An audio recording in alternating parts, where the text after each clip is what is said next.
da shugan?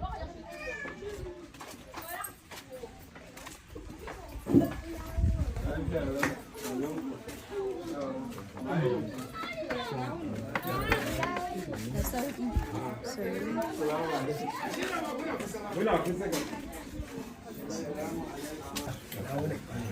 Ai na yi tunanin cewa kuna kana ne tsaye. Assalamu alaikum ciyaman. Wa alaikum salam mutawalle. Alal hakika mun ji labarin wannan rashin lafiya saboda dangantaka da yake tsakani ba mu ji daɗi ba. Allah ya nufa cewa za a kawo wannan lokaci kuma wallahi an gaya min sai wani abu zai shiga daga Allah sarki so amma daga baya da shi shoman ya ƙara tuna ba sai na ga to a Kaduna nan duka wane ne za mu iya kai mishi kukan wani namu ya share masa hawaye Yarima Shatima. Sai ina zaune ko sai na buga masa waya sai na ce masa ina son shi da na san mai sauraron mutane ne da jin kokensu sai na same shi a ofis a lokacin ma har yake mun magana yake cewa ai ya san da shi rashin lafiyar naka saboda haka a lokacin ma ai sun ɗauka ka warke saboda ita Fatila dan ita ce a lokacin ta gaya masa so da sauransu daga baya ba su san mene condition jikin ya koma sai ya zama cewa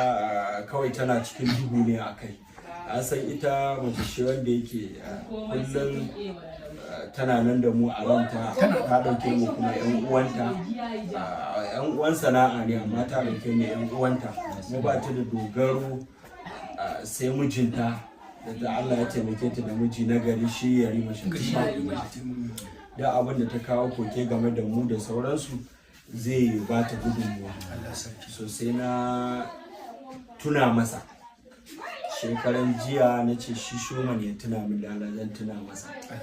jiya da daddare sai na tuna masa na ce ranka maganan muɗaɗin nan zan je in gan shi gobe ina da yaƙini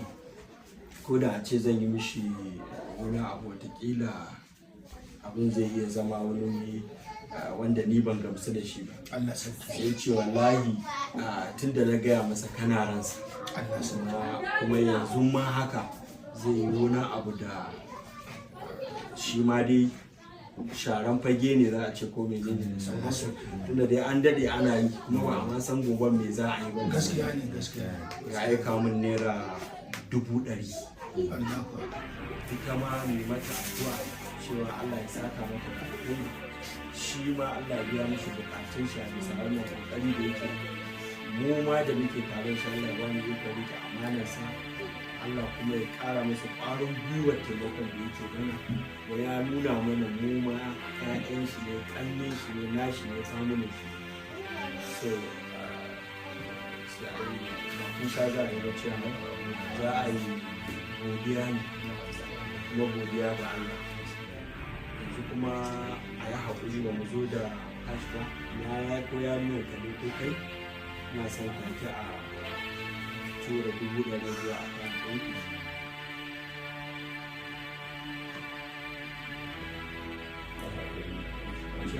kuka za wannan shi wallahi bai ɗauke shi a matsayin komai ba mu abin da kullum muke kalla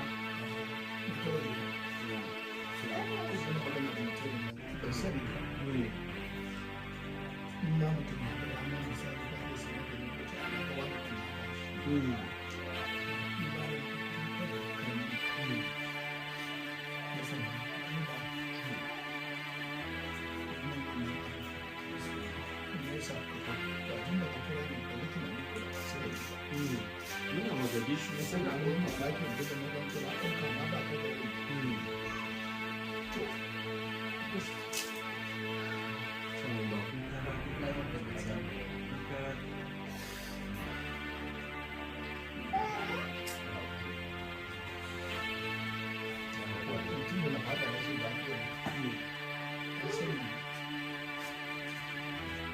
abin da fashi a shi ta kai wanda baka san da shi ba baka tunani ba ba tura abu da a yi ba ka maka wannan ziyara har a ce maka gashi da abu da a yi.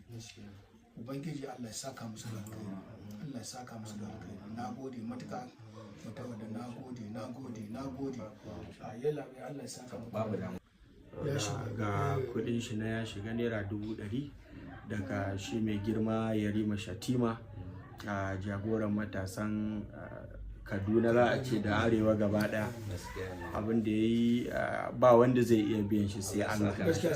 Allah kuma ya saka maka kuma ya saka mana yar uwa namu a Fatima Ladan da ta mai da mu yan uwanta kuma family wanda yake ba wani abu ya hada mu ba a sana'a ne ta fim kuma sai ta mai da shi da makiyinta da wanda ya nuna mata kauna da wanda bai nuna mata ba duka ba ta gaza gurin taimaka musu da kuma nuna ma kuma ita ne ta nuna wa mijin cewa mu yan uwanta ne. Dama ana ma albushiri da mace ta samu miji na gari namiji kai ma ka samu mace ta gari. Allah ya taimake ta da